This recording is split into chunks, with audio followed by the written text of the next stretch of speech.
अस्सलामुअलैकुम, मैं हूँ तहमीना शेख। शहर लाहौर में एक अनोखी एफआईआर का अंदराज हुआ है। बड़ी डिफरेंट सी एफआईआर है जो यकीन करें मैंने पहले अपने सहाफती करियर में ऐसी एफआईआर के बारे में ना सुना ना देखा, ना कभी ऐसी कोई एफआईआर दर्ज हुई। ऐसे वाकयात जरूर हम सुनते हैं इंडिया के ड्रामों में, फिल्मों में, लेकिन ऐसे वाकयात मैंने पाकिस्तान में और फिर थानों में कभी भी नहीं सुने। ये तस्वीर जो आप देख रहे हैं, ये तस्वीर है फौजिया की। फौजिया की वालिदा थाने जाकर एसएचओ से ये कहती हैं कि फौजिया के ससुराल से मैं अभी होकर आ रही हूँ। घर पर फौजिया का शौहर और सास मौजूद हैं, लेकिन मेरी बेटी मौजूद नहीं है। मैंने इन दोनों से पूछा है कि फौजिया कहाँ है, तो आगे से मुझे इन्होंने कहा है कि कल रात को फौजिया को जिन्नात लेकर चले गए अपने साथ। मैंने कहा ये क्या बकवास कर रहे हो? बकवास नहीं कर रहा, फौजिया जिन्नात की बहुत ज्यादा बातें किया करती थी। लो फिर ले गए उसको जिन्नात। यही हकीकत है, दामाद ने ये कहा। पुलिस सारी बात सुनने के बाद एफआईआर दर्ज कर देती है। एफआईआर की वो लाइन जिसको मैंने एक दफा नहीं, कुछ 4 दफा पढ़ा कि कहीं मैं तो गलत नहीं पढ़ रही, लेकिन लिखा ये था उस एफआईआर में और बाकायदा तौर पर ये लाइन है कि फौजिया को जिन्नात लेकर चले गए हैं। एफआईआर दर्ज होने के बाद पुलिस ने सास और शौहर को बाकायदा गिरफ्तार किया, शामिल तफ्तीश किया। दौरान तफ्तीश ऐसे ऐसे खौफनाक किस्म के इंकशाफात और बातें इन्होंने कही जो इंसान सुनता है तो फिर उसको यकीन नहीं आता, हैरान रह जाता है। ताजा तरीन सूरत हाल इस केस की ये है, लाहौर हाई कोर्ट तक अब ये पहुंच चुका है केस। आईजी पंजाब ने आला सतही कमेटी बना दी है। सवाल यहाँ पर ये पैदा होता है कि शौहर और सास क्या झूठ बोल रहे हैं? खुद फौजिया को कत्ल किया या गायब किया, आगे पीछे किया, और फिर पूरे का पूरा ड्रामा के जिन्नात ले गए हैं सिर्फ इसलिए कि हम पर बात ना आए और हम मजलूम ही रहें, या फिर वाकई हकीकतन फौजिया को सचमुच जिन्नात ले गए हैं। अब मैं डिटेल्स की तरफ आती हूँ। लाहौर का इलाका है कहना, बहुत बड़ा इलाका है। वहां पर ये वक़ुआ पेश आया है जहां पर फैमिली के सरबराह हैं लतीफ साहब और इनकी अहलिया का नाम है हमीदा बीबी। इनकी बेटी है जिसका नाम है फौजिया, जिसकी बात हम आज के पूरे केस में करेंगे। 12 साल पहले 2013 की बात है कि फौजिया की शादी रमजान नाम के एक लड़के के साथ कर दी गई। फौजिया की सास का नाम सुन लीजिए, कुबरा है। कुबरा बीबी जो है वो बेवा खातून है, उनके शौहर का इंतकाल हो चुका, यानी हम ये कहेंगे कि फौजिया का ससुर दुनिया पर मौजूद नहीं। शादी को 1 2 3 4 5 6 साल गुजर गए, लेकिन इन 6 सालों में अल्लाह ताला की तरफ से, कुदरत की तरफ से फौजिया की गोद भरी नहीं, औलाद ना हुई। अब जब किसी भी लड़की की आप शादी कर देते हैं तो दूसरे महीने से लोगों से पूछना शुरू कर देते हैं। अब इसको गुजर गए 6 साल। अब जब 6 साल गुजर गए, बच्चे पैदा ना हुए, तो इसको हर टाइम इसकी सास ये ताने दिया करती थी कि तुम बांझ हो, तुम्हारी बरकत ही नहीं है, देखो तुम्हारे यहाँ औलाद ही नहीं हो रही, अल्लाह ने तुम्हारी गोद ही नहीं भरी। और अक्सर औकात ये भी कहा करती थी कि ठीक है, अगर औलाद नहीं हो रही तो कोई बात नहीं, मैं अपने बेटे की दूसरी बीवी ले आती हूँ। तो इस बात पर जाहिर फौजिया को बहुत तकलीफ होती थी। वो कहती थी, माँ जी क्यों आप मुझे बार बार ताने देती हैं, दुखी करती हैं, कभी बांझ कहती हैं, कभी कहती हैं दूसरी शादी का। आपको क्या लगता है कि मैं नहीं चाहती? मैं भी माँ बनना चाहती हूँ, लेकिन मैं बांझ नहीं हूँ। कभी आपने एक दफा भी ये कहा कि रमजान का चेकअप करा लेते हैं, हो सकता है रमजान में कोई मसला हो, और औलाद मेरे हाथ में तो नहीं है, ये तो अल्लाह का फैसला है, अल्लाह का हुक्म है, जब होगी तो हो जाएगी। वो इस तरह से कहती थी। ये बातें सास को बड़ी बुरी लगती थी। फिर इसका रिएक्शन क्या होता था कि रमजान के कान खूब भरती थी सास, और फिर वो क्या करता था, ऐसी बातें सुनने के बाद फौजिया की तरफ से पकड़ लेता था कोई ना कोई चीज और खूब पिटाई लगाता होता था अपनी बीवी की, जलील करता, ताने देता, बातें सुनाता। ये सब कुछ फौजिया जाकर अपनी माँ को भी बताती थी कि मुझे बांझ का ताना देते हैं, मुझे मारते हैं, पीटते हैं। फौजिया की माँ आगे से बेटी को कहती थी, बेटा अल्लाह के घर देर है अंधेर नहीं, अल्लाह जरूर आपको औलाद देगा, आप दुआ किया करो, नमाज पढ़ा करो, अल्लाह ताला खैर करेगा, देखना जब बच्चा हो जाएगा सब कुछ ठीक हो जाएगा और तुम इसी घर में अपने शौहर के साथ हंसती खेलती रहा करोगी। बड़ी अच्छी बात है कि माँ आगे से इस तरह से गाइडलाइन देती, प्यार से समझाती, मैनेज करती, दिल साफ करती, फिर कहती चलो बेटा अब अपने घर चलो। माँ का किरदार ऐसा होना चाहिए। कुदरत मेहरबान हुई, 6 साल के बाद ताने, बातें, लड़ाइयाँ, झगड़े, मारपीट सब सहने के बाद 2019 में فوزیہ نے ایک بیٹے کو جنم دیا. بیٹے کی پیدائش تو آپ کو پتا ہے ویسے ہی بہت زیادہ پسند کی جاتی ہے, لوگ خوشیاں مناتے ہیں جی اللہ نے وارث دے دیا. بیٹے کے پیدا ہونے پر آپس میں جو رنجشیں, نفرتیں, مسئلے مسائل, جھگڑے سب ختم ہو گئے. گھر کا ماحول بڑا سموتھ, بڑا خوشگوار اور بہت اچھا ہو گیا. میاں بیوی بھی آپس میں اچھے ہو گئے. 1 ماہ 2 ماہ 3 ماہ 4 ماہ.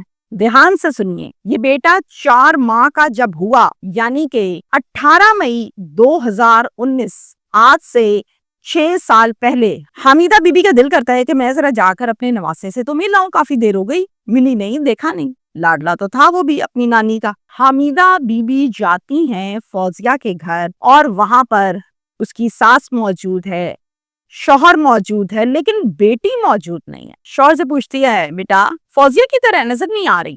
پھر پوچھتی ہے ساس سے, ارے کہاں ہے آپ کی بہو, نظر نہیں آ رہی.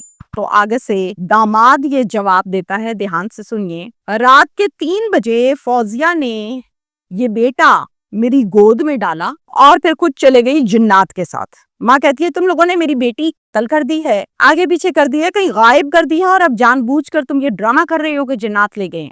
کون سی جنات لے گئے بھائی؟ حمیدہ زبردستی غصے میں نواسے کو اٹھا کر اپنی گود میں لیتی ہے, چونکہ اس کی بیٹی کا بیٹا ہے, اور پھر سیدھی پولیس اسٹیشن چلے جاتی ہے کہنا, اور یہ لاہور کا پولیس اسٹیشن ہے. وہاں پر جا کر سب کچھ بتاتی ہے ایس ایچ او کو. ایس ایچ او صاحب ایک FIR درج کرتے ہیں 365 کی اغوا کی. نامزد ملزمان ہیں اس میں 2, ایک ہے شوہر رمضان اور دوسری ہے کبرا ساس.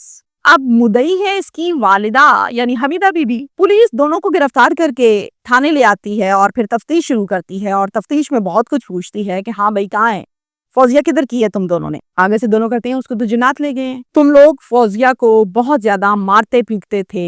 یہ بات سچی ہے, ہم نے بہت مارا فوزیہ کو کہ تمہارے ہاں اولاد نہیں پیدا ہوئی, تمہاری گود نہیں بھری ہوئی, لیکن اب تو بیٹا پیدا ہو گیا, گھر کا ماحول بہت اچھا خوشگوار ہے. یہ بات کون کر رہے ساری کی ساری؟ شوہر رمضان. اسی طرح کی ایک کہانی ساس بھی سنا دیتی ہے پولیس کو. اب پولیس نے تفصیلاً ہر طریقے سے تفتیش کی, لیکن تفتیش کے دوران یہی جملہ سامنے آیا کہ فوزیہ کو جنات لے گئی. اقبال جرم نہیں کیا دونوں ملزمان نے. 18 مئی 2019 کو یہ FIR درج کی گئی تھی پولیس اسٹیشن کہنا میں فوزیہ کے اغوا کی. اب جناب 2025 چل رہا ہے, یعنی کہ 6 سال گزر چکے. 6 سال گزرنے کے بعد بھی اب تک ہم اس نتیجے پر نہیں پہنچے کہ فوزیہ کہاں ہے. پولیس کی تفتیش نے کچھ ایسا نہیں بتایا. یہ بھی نہیں پتا کہ وہ دنیا پر موجود بھی ہے یا مر گئی ہے, زمین کھا گئی یا آسمان لے گیا, کچھ معلوم نہیں. آج بھی ساس اور شوہر یہی کہتے ہیں کہ جنات لے گئے ہیں فوزیہ کو. جس ٹائم فوزیہ گھر سے لاپتہ ہوئی اس ٹائم فوزیہ کی عمر تھی 29 سال 29 ایئرز, اور اب فوزیہ کی عمر 35 سال ہو چکی. اور اس کے ساتھ ساتھ جو فوزیہ کا بیٹا تھا وہ اس ٹائم 4 ماہ کا تھا, اور 4 ماہ کے حساب سے اس ٹائم اس بچے کی عمر 6.5 سال ہو چکی, وہ نانی کے پاس ہے. تنگ آ کے 6 سال انتظار کرنے کے بعد حمیدہ بی بی جو کہ والدہ ہیں فوزیہ کی, انہوں نے عدالت کا دروازہ کھٹکھٹایا اور انصاف کی اپیل کی. لاہور ہائی کورٹ کی چیف جسٹس عالیہ نیلم صاحبہ نے اس کیس کی سماعت کے دوران IG پنجاب اور CCPO لاہور کو بھی طلب کر لیا. چیف جسٹس سے ریمارکس دیے ہیں کہ اگر واقعی خاتون کو جنات لے گئے ہیں تو پھر انہیں بھی کیس میں فریق بنانا چاہیے تھا, کیونکہ ہر کیس میں فریق تو ہوتا ہے, انہیں بھی فریق بنانا چاہیے تھا. عدالت نے مزید استفسار کیا ہے کہ لاپتہ خاتون کا بیٹا کہاں ہے, جس پر وکیل نے جواب دیا ہے کہ بچہ نانی کے پاس ہے. اس پر چیف جسٹس نے تبصرہ کیا کہ کیا جنات بچے کو نہیں لے کر گئے. عدالت نے فوزیہ بی بی کی عدم بازیابی پر برہمی کا اظہار کرتے ہوئے حکم دیا ہے کہ پولیس خاتون کو ہر صورت میں بازیاب کر کے عدالت میں پیش کرے. IG پنجاب ڈاکٹر عثمان انور صاحب نے عدالت میں کہا ہے کہ فوزیہ کی بازیابی کے لیے دارالایمان ہسپتال مزارات پر چیک کر رہے ہیں. سیف سٹی کیمروں کی مدد کے ساتھ بھی DNA کی مدد بھی لی جائے گی. IG صاحب نے یہ بھی کہا ہے کہ خاتون کا ڈیٹا نادرا سے شیئر کر کے تمام معلومات سوشل میڈیا پر بھی ڈال رہے ہیں. روایتی اور جدید طریقوں کے ذریعے سے خاتون کی بازیابی کے اقدامات بھی کیے جا رہے ہیں. Chief justice Lahore high court نے پولیس کو حکم دیا ہے کہ لاپتہ خاتون فوری طور پر بازیاب کر کے عدالت میں پیش کی جائے. IG صاحب نے یہ احکامات سننے کے بعد ایک اعلیٰ سطحی کمیٹی بنائی پنجاب کے لیول پر, جس کی سربراہی کر رہے ہیں DIG इन्वेस्टिगेशन ज़ीशान हैदर साहब। इसके साथ साथ कमेटी में कौन कौन से लोग शामिल हैं जरा सुन लीजिए। SSP investigation branch Asim Kamboh sahab, SP investigation Model Town Mohammad Ayaz sahab, DSP special branch, DSP CCD, DSP safe city और DSP कान्हा सर्कल, इनके साथ साथ in charge investigation police station Kahna, ये सब लोग कमेटी का हिस्सा हैं। और इन तमाम लोगों को रखने का मकसद ये है कि जल्द अज जल्द फौजिया के मुतल्लिक कुछ बताया जाए ताकि आगे अदालत में IG साहब रिपोर्ट पेश करें कि अदालत के हुक्म के बाद ये काम किया गया और ये है जनाब इसकी रिपोर्ट। देखते हैं कि ये केस अब मजीद कितने दिनों में हल होगा। मुख्तसर सी बात आपसे ये करूंगी कि फौजिया अगर तो दुनिया पर मौजूद है तो जिंदा है और अगर नहीं है तो मुर्दा है। अब उसकी का भी नहीं पता चल रहा ना उसकी मौजूदगी का पता चल रहा है। ऐसे हजारों केसेस हैं जिसमें लड़कियां अगर तो कत्ल हो जाएं या घर से चली जाएं अपनी मर्जी से या किसी भी सूरत हाल की वजह से घर में लड़की मौजूद ना हो और वालिदैन नता पता करें कि लड़की हमारी गई कहाँ, हमने तो शादी की थी इस लड़के के साथ, पर्चे भी दर्ज होते हैं। लेकिन बहुत से ऐसे केसेस हैं जो सिर्फ पर्चे की हद तक और फाइल की नजर रह जाते हैं, क्लैरिफाई नहीं हो पाते, सालों गुजर जाते हैं, मैच्योर नहीं हो पाते। Thank you.